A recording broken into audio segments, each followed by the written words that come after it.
Egunon guztioi, eskerrik asko etortxagatik, eta lehenik eta behin zorionak eta ondo egon zaretela, pentsatzen dut, asko zaindu, eta abenduko osoko bilkurarekin hasiera emango diogu. Buenos días a todos y todas, gracias por venir a esta sesión ordinaria del Pleno de diciembre.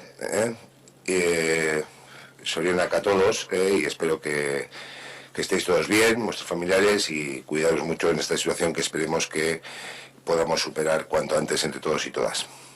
Osoko bilkura honetan, gai zerrenda honekin hasiera emango diogu, lehenengo puntuan aurreko osoko bilkurak eta onartzea balegokio, aprobación si procede el acta de la sesión anterior, bigarren puntua, energia zerbitzuen kontratuen aldatzea, segundo, modificación del contrato de servicios energéticos, hirugarren puntua, autotaxiko ibilgailua egokitzeko laguntza oinarri arautzaileak, bases reguladoras de las ayudas para adaptación a vehículos de autotaxi, laugarren puntua, desaien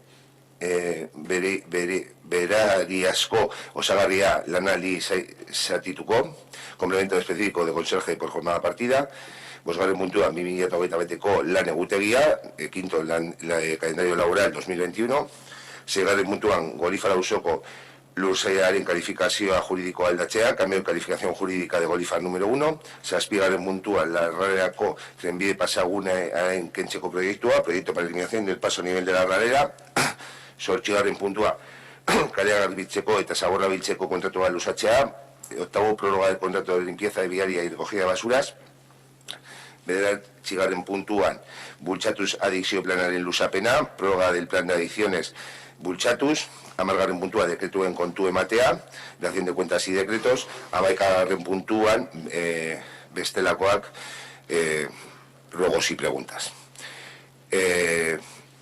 Norbaitek puntu alderdiz kanpo, norbaitek parte hartu nahi badu puntu batean, esan dadin, gero politikariak amaitu eta gero bosketa baino lehen, hitz egiteko. Si alguien desea intervenir en alguno de los puntos del orden del día posterior al debate político y antes de su votación, pues que me comente. Me ha comentado Igor que quieren intervenir en el punto número 7. Igor, ¿no? ¿Es así? Y si alguien más quiere intervenir en alguno de los puntos.